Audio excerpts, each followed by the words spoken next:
I sit at our mahogany dining table, the same one where Sophia and I planned our wedding 3 years ago, staring at the divorce papers she's placed in front of me like it's some kind of twisted homework assignment, and my heart is racing because something about this feels wrong even though I can't put my finger on exactly what.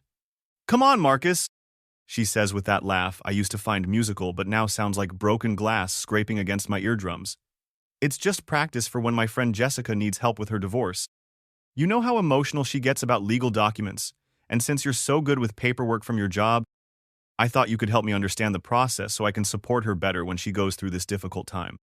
The lie flows so smoothly from her lips that I almost believe it, the way I've believed everything she's told me for the past 6 months while she's been coming home later and later from work. While her phone has been buzzing with messages she claims are from her book club members, discussing the latest romance novel they're reading together. While she started wearing perfume I didn't buy her, and lingerie I've never seen before that she says she bought for herself because she wanted to feel confident and attractive again after feeling dowdy and domestic for too long. I pick up the pen because I love my wife, because I trust my wife completely and without reservation, because I'm the kind of man who believes that when someone you love asks you to help their friend navigate a difficult situation, you help their friend. Even if it means practicing signing your name on divorce papers that feel disturbingly real under my fingertips, the weight of the legal documents making my hands shake slightly as I try to focus on being supportive. "Just sign where I've marked the X's," Sophia continues, leaning over my shoulder so close that I can feel her breath on my neck and I can smell that unfamiliar perfume again. Something expensive and floral with notes of jasmine and bergamot that makes my stomach turn because it's not the vanilla scent she wore when we were dating, not the soft lavender she chose for our wedding day, not any fragrance I recognize from our 3 years of marriage. Her hand guides mine to the first signature line with a gentle pressure that feels somehow urgent, and I notice her nails are freshly manicured in a deep red color I've never seen her wear, the polish so perfect and professional that it must have been done at an expensive salon. And I wonder when my wife became a stranger wearing my wife's face, when she started making choices about her appearance that she didn't share with me. The pen feels heavy in my hand as I sign Marcus Chen, in my usual neat handwriting, the same signature I've used on our mortgage documents, our insurance papers, our joint tax returns, all the legal agreements that bind us together as husband and wife, as partners in building a life together. "There," I say, trying to keep my voice light even though something deep in my gut is screaming that this is wrong, that something about this entire situation feels like a trap I'm walking into blindfolded. Jessica should have no trouble understanding the process now, and if she needs any other help with legal documents, you know I'm always happy to assist. Sophia's smile is brilliant and cold as she gathers the papers together with the efficiency of someone who knows exactly what she's doing, and for just a moment I see something in her eyes that looks almost like triumph, like satisfaction at a job well done, before her expression shifts back to the loving concern of a wife grateful for her husband's help. "You're so wonderful, Marcus," she says, pressing a kiss to my cheek that feels more like a brand than affection. "Always so willing to help others, always so trusting and generous with your time and expertise. It's one of the things I love most about you." Later that evening, I'm supposed to be at my weekly poker game with my college friends. The tradition we've maintained for 5 years where we play Texas Hold'em and complain about work and pretend we're still young and irresponsible instead of married men with mortgages and responsibilities. But Jake canceled last minute because his 6-year-old daughter Emma has the flu and his wife needs help managing their 2 other kids while Emma recovers.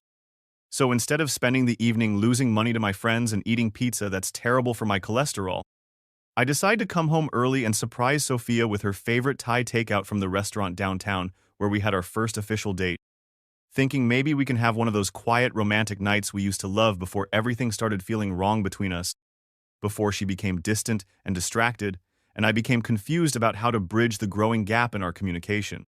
I park in the driveway instead of pulling into the garage because the takeout bags are heavy with pad thai and green curry and spring rolls, and I don't want to juggle them with the garage door remote while trying not to spill sauce on my work clothes. And as I approach our front door with my arms full of what I hope will be a peace offering, I hear voices through the living room window that's cracked open to let in the warm spring air that smells like cherry blossoms and new possibilities. The sound stops me in my tracks because I recognize Sophia's voice, but there's something different about her tone, something intimate and relaxed that I haven't heard in months. And there's someone else talking with her, a male voice that's deep and unfamiliar and definitely not coming from our television. He actually signed them, Sophia's voice carries clearly through the screen, and she's using that tone she reserves for gossip sessions with her law school friends, the one that's equal parts amusement and disbelief, like she's sharing a story about someone doing something particularly stupid or naive. I told him it was practice for Jessica's divorce, and he just sat there like a faithful golden retriever and signed every single page, Marcus Chen, right there on the dotted line in that careful handwriting of his, so trusting and predictable and pathetic that I almost felt sorry for him. The Thai food containers slipped from my numb fingers and hit the porch with a dull thud that seems impossibly loud in the quiet suburban evening, sauce splattering across the welcome mat that Sophia picked out last spring because it said, "Home Sweet Home," in cheerful yellow letters, and I feel like I'm falling through space even though my feet are still firmly planted on the ground.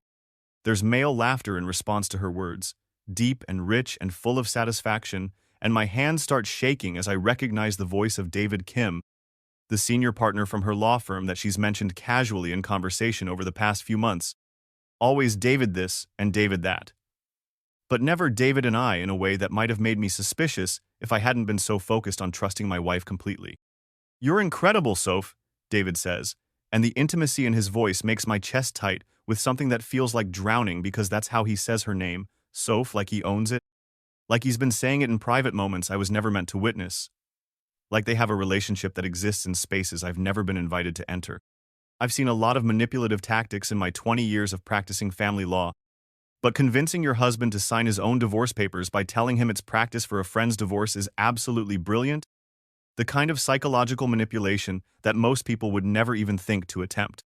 My legs feel like they're made of water as I lean against the front door for support, trying to process what I'm hearing, trying to understand how the woman I married, the woman I've loved and trusted and built a life with, could be talking about me like I'm some kind of mark in a con game rather than her husband. The best part is he thinks he's being helpful. Sophia continues, and I can hear the sound of wine glasses clinking together, can picture them on our living room couch. The sectional we picked out together at Pottery Barn, after spending 3 weekends visiting furniture stores. Sharing wine from the crystal set we received as a wedding gift from my grandmother, who saved for months to buy us something special and meaningful. He's so focused on being the perfect husband, so desperate to prove that he's supportive and understanding, that he doesn't even see what's right in front of him.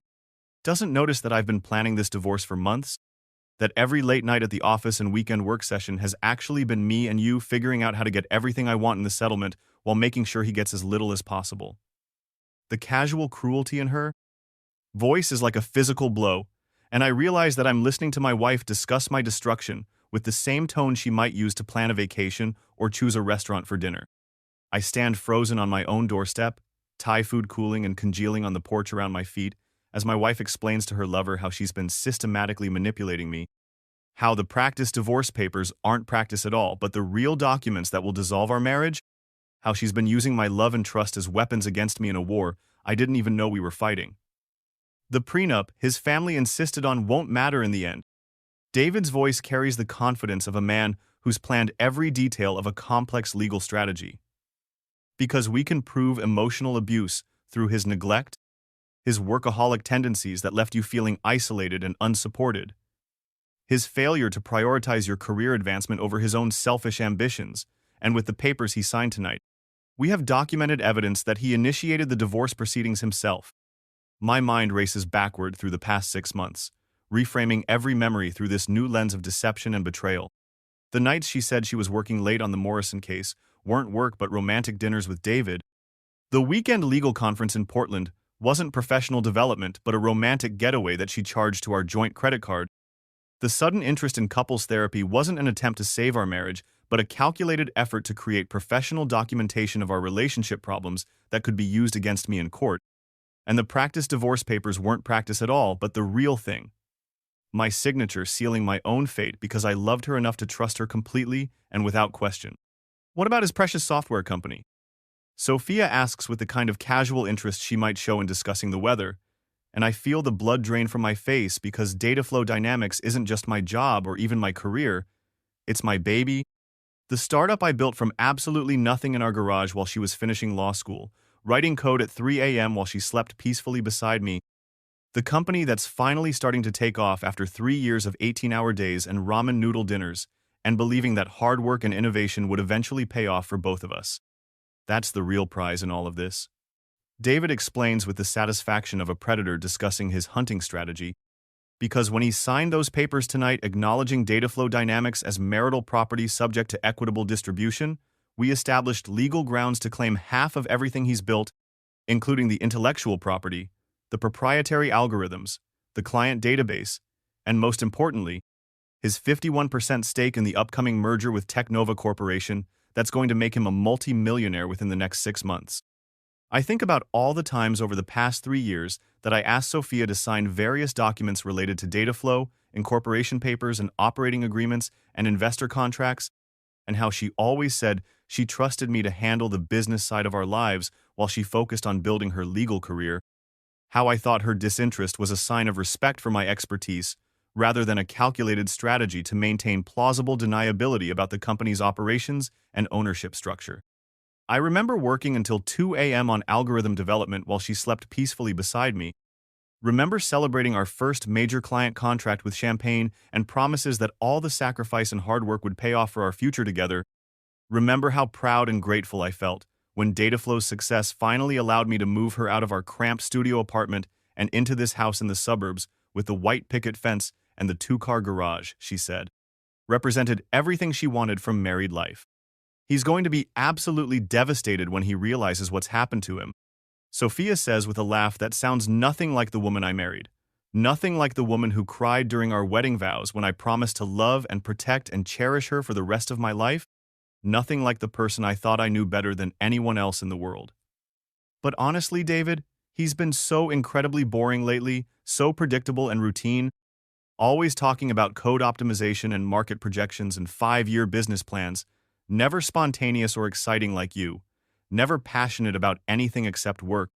Just this reliable little worker bee who comes home every night expecting dinner and conversation about his tedious day writing software that nobody except other computer nerds could possibly find interesting. The cruelty in her words hits me like a physical blow because I remember how excited I used to get telling her about breakthrough moments in development, how I thought her polite smiles and encouraging nods meant she was proud of what I was building, how I interpreted her suggestions that I work less and focus more on our relationship as loving concern rather than resentment about my dedication to creating something meaningful and valuable. I think about how I've been working extra hours for the past 2 months to save money for the European vacation she mentioned wanting to take for our 5th anniversary, how I've been researching fertility specialists because she said she might want to start trying for children soon, how I've been planning to surprise her with a renewal of our wedding vows because I thought it would be romantic and meaningful and show her how much our marriage still means to me. The timing couldn't be more perfect, David continues. And I can hear movement inside the house, the sound of someone getting up from the couch, footsteps moving toward the kitchen, and I know I need to leave immediately before they discover me standing here with my heart breaking and my world crumbling around me like a house of cards in an earthquake. We file the papers first thing tomorrow morning. Cite irreconcilable differences based on emotional neglect and incompatible life goals, and by the time he understands what's happening to him, the temporary restraining order will be in place, and he'll be legally prohibited from contacting you directly or entering this house without court supervision. I stumble back to my car on legs that feel disconnected from my body, my hands shaking so badly that I can barely get the key in the ignition, and I drive aimlessly through the neighborhood where we were supposed to grow old together, past the elementary school where we planned to send our children, past the park where we had our first date and fed ducks by the pond while talking about our dreams for the future, past the church where we said our vows in front of everyone we loved and promised to be faithful and true until death do us part. The streets are familiar but feel foreign now, like I'm seeing them through different eyes, like I'm a stranger visiting a place I used to call home but can no longer recognize as my own. I park at the downtown overlook where the city lights spread out below like a constellation of possibilities, and I sit in my car replaying every conversation we've had over the past 6 months, every excuse she's given for working late, every explanation for her changed behavior, every lie I accepted because I loved her, because I trusted her, because I believed that marriage meant we were on the same team fighting the world together instead of her fighting me with weapons I handed her myself. The practice divorce papers aren't practice, the late nights aren't work, the emotional distance isn't stress from her job, and the woman I married doesn't exist anymore, maybe never existed at all, except in my naive imagination and desperate desire to believe that love could conquer anything. But as I sit there with my heart breaking into pieces so small I'm not sure they can ever be put back together, something shifts inside me. Something cold and calculating and strategic that I've never felt before, but recognize immediately as the survival instinct that my grandfather used to talk about, the ability to think clearly under pressure that separates successful people from victims. I think about my grandfather, Chen Wei, who built Chen Electronics from absolutely nothing after losing everything in the war, who came to America with $20 and a suitcase and created a business empire through sheer determination and strategic thinking, who taught me that being underestimated is sometimes the greatest advantage you can have in any competition. I realize that Sophia and David have made one crucial mistake in their carefully planned destruction of my life. They think I'm too trusting, too predictable, too emotionally invested in our marriage to fight back effectively, but they don't understand that the same analytical skills I use to debug complex code and solve impossible technical problems can be applied to legal and financial warfare with devastating efficiency. They're playing chess while assuming I'm playing checkers, but they don't know that I've been building data flow dynamics not just as a business but as a fortress, with legal protections and financial structures and intellectual property safeguards that they can't touch because I learned from watching other entrepreneurs get destroyed in messy divorces and business disputes. I pull out my phone and start making lists the way I do when I'm debugging a particularly complex software problem, breaking down their attack into manageable components. What they know about my business, what they don't know about my legal protections, what they've already done to harm me, what they're planning to do next, and most importantly, what I can do to protect myself and everything I've built while turning their own weapons against them.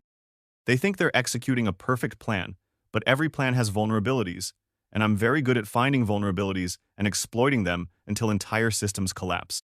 I drive to my office building, the converted warehouse downtown that houses data flow dynamics in a space that feels more like home than my actual house ever did, and I let myself into the familiar environment surrounded by servers humming with code I wrote line by line, whiteboards covered with algorithms that represent years of my life, the physical manifestation of dreams I've been building with nothing but determination and sleepless nights and absolute faith in my vision. I fire up my primary workstation and start working. Not on software development this time, but on protection and documentation and creating a paper trail that will show exactly who built this company and when and how and why.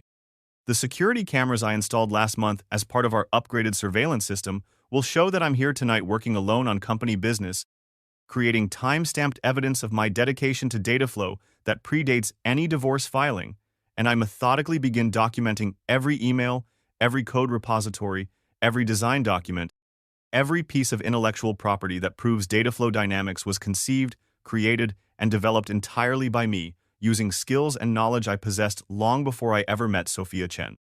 I compile evidence showing that every breakthrough algorithm was written on my personal laptop using software I purchased with my own money, that every client relationship was built through my professional network from graduate school and previous jobs, that every piece of proprietary technology emerged from research I conducted during my doctoral program at MIT years before our relationship began. I call my attorney Richard Park, who's been handling Dataflow's corporate legal needs since the company's inception, and I leave a detailed voicemail explaining that I need an emergency meeting first thing in the morning to discuss protecting company assets and intellectual property in a potential divorce situation, asking him to prepare comprehensive documentation of the company's ownership structure and development timeline. Then I call my accountant Sarah Kim, my business partner and lead developer Jake Morrison, and my mentor Professor Williams from the university, leaving similar messages and building a network of professional support before Sophia and David can execute whatever legal assault they're planning. I work through the night with the focused intensity that I usually reserve for critical software releases, compiling 3 years of evidence that proves data flow dynamics belongs to me alone, that every innovation and breakthrough and success emerged from my individual effort and expertise, that the company exists as my separate property regardless of any work I did on it during my marriage. By 6 a.m., I have a comprehensive legal defense prepared, a counter strategy that will not only protect everything I've built, but expose Sophia and David's fraudulent conspiracy in a way that will destroy their careers and reputations as thoroughly as they plan to destroy mine. I arrive home just as Sophia is making coffee in our kitchen, wearing the silk robe I bought her for Christmas, moving around the space with the practiced grace of someone performing a familiar role. And when she sees me walk through the door, her face lights up with that brilliant smile I now recognize as performance art of the highest caliber. Marcus, you're up early, she says in the warm, loving tone of a devoted wife, pouring me a cup of coffee with exactly the right amount of cream, adding the sugar I prefer, handling the morning routine with the attention to detail that made me fall in love with her thoughtfulness 3 years ago. I couldn't sleep, I tell her, which is absolutely true. And I sit down at the dining room table where just 8 hours ago I signed my own destruction without knowing it. Except now those papers are going to become the instrument of her destruction instead. Because I understand exactly how to turn her weapons against her. I kept thinking about those divorce papers you had me practice signing last night. About your friend Jessica, and how difficult and emotionally devastating divorce proceedings must be for someone going through such a traumatic life change. And I realized that I want to help more than just practicing signatures on legal documents. Sophia's hand stills on the coffee pot handle for just a fraction of a second, barely noticeable unless you're watching for micro-expressions the way I watch code for bugs. But I catch the momentary hesitation because I'm studying her now with the analytical focus I usually reserve for complex technical problems. That's very sweet of you, Marcus, she says carefully, her voice maintaining its warm tone but with an underlying tension that wasn't there before. But I think what we did last night was probably enough help for Jessica's situation. Actually, I continue, pulling out my phone and opening the voice recording application I activated before walking into the kitchen. I think we should make absolutely sure those papers are filed properly and expeditiously. Make sure Jessica gets everything she deserves in her divorce settlement. Make sure her husband can't manipulate or deceive or take advantage of her the way some husbands manipulate and deceive and financially abuse their wives during divorce proceedings. The color drains from Sophia's face like water flowing out of a broken dam, and for the first time in months, I see the real woman behind the carefully constructed mask, the calculating stranger who's been living in my house and sharing my bed while systematically planning my destruction with the methodical precision of a military campaign. Marcus, she says, and her voice has changed completely, become sharper and more defensive, less like loving wife and more like cornered attorney. Those papers were just practice exercises, remember? Practice for Jessica's hypothetical divorce situation. That's a funny thing about Jessica Thompson, I say, standing up and walking to the kitchen island where my laptop is plugged into its charging station, opening the device to reveal the screen I prepared during my all-night research session. I was so concerned about her divorce situation that I called her this morning at 5:30 a.m., woke her up from a sound sleep actually, because I wanted to offer whatever support and assistance I could provide during what must be an incredibly difficult and emotionally traumatic time in her life. I turn the laptop screen toward Sophia so she can see the call log showing my conversation with Jessica, the time-stamped record of our 15-minute discussion about her supposedly impending divorce. You know what Jessica told me, Sophia? She told me that she's been happily married to Robert for 12 years, that they've never even considered divorce, not even during their worst arguments, that they're actually planning to renew their wedding vows next spring and take a second honeymoon to Hawaii to celebrate their strong and committed relationship. Sophia's coffee cup slips from her suddenly nerveless fingers and shatters against the kitchen tile with a sound like a gunshot, dark liquid spreading across the floor in a pattern that looks almost like blood, and I watch her face cycle through a series of emotions: surprise, fear, anger, calculation, and finally the cold fury of someone whose perfect plan has been discovered and dismantled. You were listening to my private conversations, she says, and it's not a question but an accusation, as if I'm the one who's done something morally wrong by discovering her systematic betrayal of our marriage. I was coming home to surprise my wife with her favorite Thai food from the restaurant where we had our first date, I reply, keeping my voice steady and controlled even though my heart is pounding with adrenaline and righteous anger, and instead I got surprised by discovering that my wife has been conspiring with her lover to systematically destroy my life, that the woman I love and trust more than anyone in the world has been planning my financial and emotional ruin for months, that the practice divorce papers weren't practice at all, but real legal documents designed to trick me into signing away my future. Marcus, you don't understand the full situation, she starts to say, but I hold up my hand to stop her because I'm finished being manipulated. Finished being the trusting fool who believes whatever story she spins, regardless of how ridiculous or obviously false it might be. I understand the situation perfectly, I say, opening the folder on my laptop labeled Evidence, that I spent all night compiling with the thoroughness of someone whose life depends on getting every detail exactly right. I understand that David Kim from your law firm isn't just a colleague or professional mentor, but your romantic partner and co-conspirator, that the late nights you claimed were work on the Morrison case were actually dinner dates and hotel meetings, that the weekend conference in Portland was a romantic getaway that you charged to our joint credit card while lying to my face about professional development. I turn the laptop screen toward her again so she can see the comprehensive documentation I've assembled. Credit card statements highlighting charges for romantic restaurants and luxury hotels.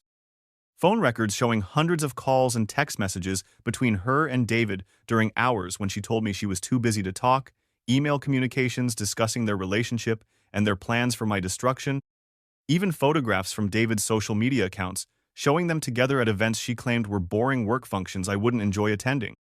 I understand that the couples therapy you suggested 3 months ago wasn't an attempt to save our marriage, but a calculated effort to create professional documentation of our relationship problems that could be used against me. In divorce court, I continue, watching her face grow paler as she realizes the extent of my knowledge, and I understand that you've been building a case for emotional neglect and marital abandonment while I've been working 18-hour days to build a company that could support the future we planned together, the future that was apparently never real for you. Sophia's carefully constructed mask finally falls away completely, and the woman standing in my kitchen is a stranger wearing my wife's face, cold and calculating and desperate now that her perfect plan has been exposed. "You have no idea what it's been like," she says, and her voice has transformed into something harsh and defensive and completely unlike the woman I married. Being married to someone who cares more about computer code than conversations with his wife, who works more hours than he spends with the person he supposedly loves, who talks about algorithm optimization and market penetration instead of feelings and dreams and the emotional connection that women need in relationships. So, instead of discussing your feelings like a mature adult, instead of asking for marriage counseling or suggesting we work on our communication problems together, you decided to recruit your lover to help you steal everything I've built and destroy my life? I ask, and I'm genuinely curious about the logic that leads someone from feeling emotionally neglected to planning complete financial and personal destruction. "The prenup your family forced me to sign won't protect you this time," Sophia says. And now she's revealing her true nature as the calculating attorney who's been hiding behind the mask of loving wife, "because we can prove that you coerced me into signing unconscionable terms by threatening to call off our wedding, and with the documented evidence we've gathered about your emotional neglect and workaholic behavior, no judge will uphold an agreement that was signed under duress and doesn't reflect the current reality of our marriage."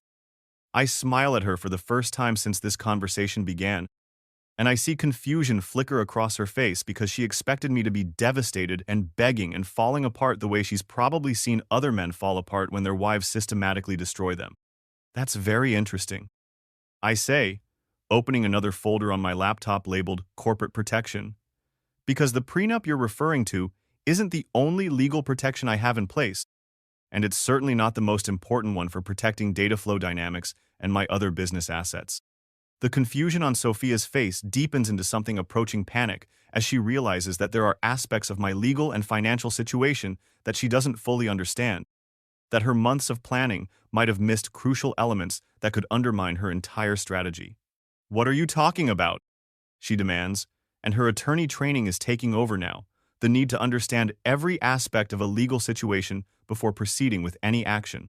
"I'm talking about the comprehensive corporate structure I established for data flow dynamics long before we were married," I explain, turning my laptop screen toward her once again so she can see the documentation I compiled during my all-night research session. "You see, the company isn't just my job or even my primary source of income. It's a separate legal entity with complex ownership structures and intellectual property protections that were established using assets and knowledge I possessed before our relationship began." I show her the business formation documents, the LLC operating agreements, the patent applications, the copyright registrations, all time-stamped and legally recorded before our wedding date. Dataflow Dynamics is owned entirely by Marcus Chen Enterprises, LLC, which was formed and funded using money I saved from my previous job at Microsoft, using intellectual property I developed during my doctoral research at MIT, using professional relationships I built over years of work in the software industry before I ever met you. Sophia stares at the screen with the expression of someone watching their carefully constructed world collapse in real time, and I continue explaining the legal protections I established specifically to prevent the kind of attack she and David have been planning. Every piece of proprietary technology, every algorithm, every line of code was created by me using skills I possessed before our marriage, which makes the entire company my separate property, regardless of any work I did on it during our relationship. But you signed the papers acknowledging it as marital property, she protests, grasping for any legal foothold that might salvage her plan. You agreed that data flow was subject to equitable distribution in a divorce settlement. I signed papers that you told me were practice documents for your friend's divorce. I correct her, which means those signatures were obtained through fraud and misrepresentation, making them legally worthless even if they weren't based on fundamentally incorrect assumptions about the company's ownership structure. I open yet another folder on my laptop, this one labeled Counter Evidence, and show her the comprehensive documentation I've prepared. I spent last night creating a complete forensic analysis of Dataflow's development timeline, proving that every innovation, every breakthrough, every piece of valuable intellectual property emerged from my individual work using knowledge and skills I possessed before our marriage, making your entire legal strategy based on false premises. You can't do this to me, Sophia says, and for the first time she sounds desperate rather than calculating, like someone who's realized that their perfect plan has not only failed but backfired spectacularly. My career will be ruined if people find out about my relationship with David, if the legal community discovers that I was conspiring with another attorney to defraud my own husband, if the State Bar Association investigates my conduct and finds evidence of professional misconduct. You're absolutely right. I agree. Opening my email application and showing her the draft messages I prepared during my sleepless night of strategic planning. Your legal career probably will be destroyed, especially when the State Bar Association investigates how you used your legal expertise and professional knowledge to manipulate your husband into signing documents under false pretenses, how you conspired with a senior partner at your firm to commit fraud against someone who trusted you completely. I show her the messages I've prepared. One to the State Bar Association detailing Sophia's ethical violations with supporting evidence. One to her law firm's managing partners explaining why their associate and their senior partner have been conspiring to commit fraud and breach their fiduciary duties. One to David Kim's wife Margaret, because yes, I discovered during my research that David is married with 2 young children, providing evidence of their extramarital affair. And one to the local legal newspaper that specializes in covering scandals and misconduct involving prominent attorneys. Marcus, please, Sophia says, and now she's begging, the mask of loving wife and calculating attorney both completely stripped away to reveal someone who gambled everything on destroying a good man and lost spectacularly. We can work this out like mature adults. We can go to marriage counseling and rebuild our relationship. I made some terrible mistakes, but it doesn't have to end with both of our lives being destroyed. You're right about one thing, I say, closing my laptop and looking directly at the woman I married.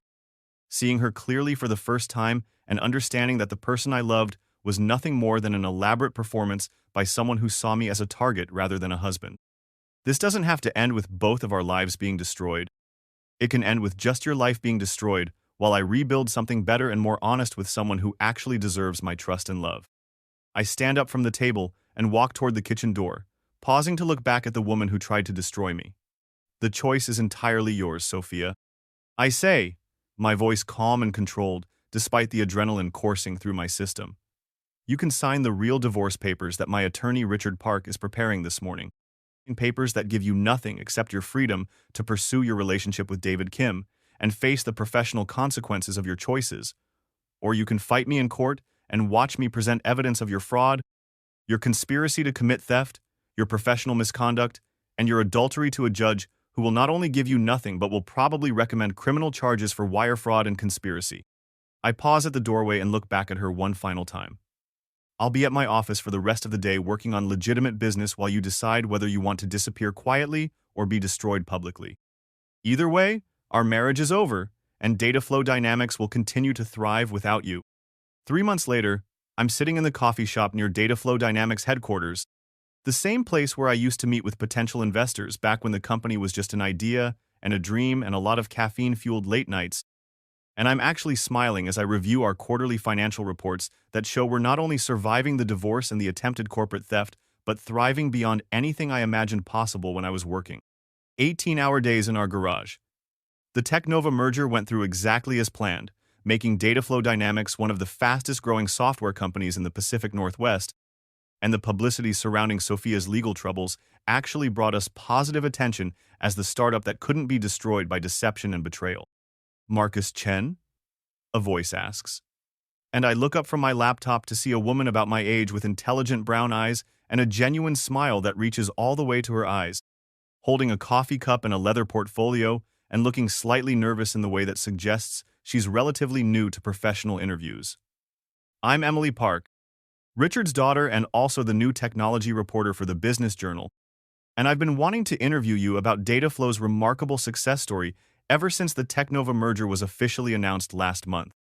I remember Richard mentioning his daughter over the past few weeks, how she just finished her MBA at Wharton and was starting her career in business journalism, how she was brilliant and dedicated and possessed the kind of integrity that made her completely unlike the social climbing attorneys and manipulative professionals he usually dealt with in his family law practice.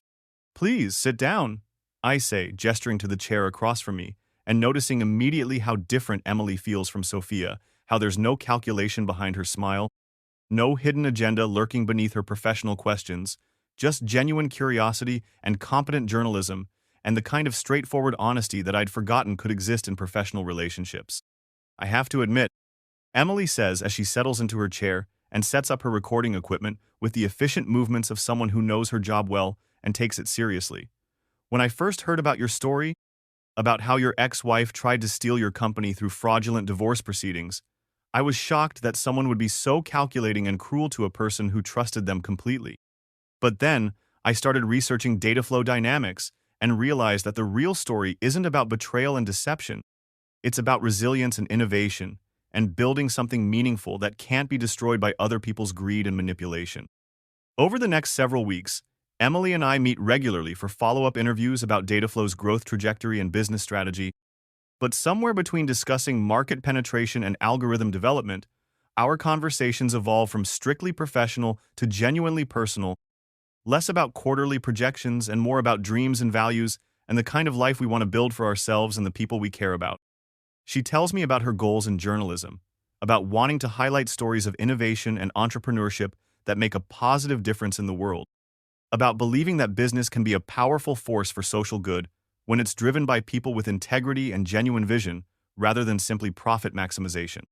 I find myself looking forward to our meetings with an anticipation that has nothing to do with publicity for Dataflow and everything to do with the way Emily listens when I talk about software development, the way she understands that building a successful company is like creating art that serves a purpose, the way she asks questions that make me think differently about my own work and goals and dreams for the future. When she interviews other entrepreneurs and business leaders, she talks about them with respect and enthusiasm, never looking for scandals or failures to sensationalize, but genuinely interested in the human stories behind business success and innovation. "I've never interviewed anyone who talks about their work the way you do," Emily tells me one afternoon as we walk through the downtown business district where Dataflow has its headquarters, the autumn air crisp and clean and full of possibilities. Like it's not just a job or even a career, but a genuine calling. Like you're building something that matters beyond just making money or achieving professional recognition. I think that's the fundamental difference between people who create value and people who try to steal value from others, I reply, thinking about Sophia and David and how their entire focus was on acquiring and redistributing wealth rather than generating it through innovation and hard work. When you build something from absolutely nothing, when you create genuine value instead of just moving money around, the work becomes part of your identity instead of just something you do to pay the bills. Emily stops walking and looks at me with an expression I can't quite read. Something between curiosity and admiration. Is that what kept you going during the divorce? During all the legal battles and personal betrayal? The knowledge that you'd built something real and valuable that couldn't be taken away from you? Partly, I admit, but mostly it was realizing that Sophia's betrayal, as painful as it was, actually freed me from a relationship that was never real in the first place. She never loved me for who I actually am. She loved the idea of being married to someone who could provide financial security and social status. And when I finally understood that distinction, it became easier to focus on building something genuine with people who appreciate authenticity over manipulation. 6 months after our divorce is finalized, Emily and I are officially dating. though we've been spending so much time together that Richard jokes about needing to charge me rent for monopolizing his daughter's attention and conversation. Dataflow Dynamics has grown to 50 full-time employees. We've opened satellite offices in Seattle and San Francisco, and the success feels sweeter because it's built on honest relationships and mutual respect rather than deception and exploitation of trust. Sophia was quietly terminated from her law firm after the ethics investigation concluded that she had violated multiple professional conduct rules, and David Kim is currently facing disbarment proceedings while dealing with his own messy divorce after his wife Margaret discovered evidence of his affair and his conspiracy to commit fraud. I don't take any particular pleasure in their professional and personal destruction, but I sleep better at night knowing that their attempt to destroy an innocent person ultimately destroyed them instead, that justice sometimes does prevail when truth and integrity triumph over manipulation and greed. Do you ever regret trusting her so completely?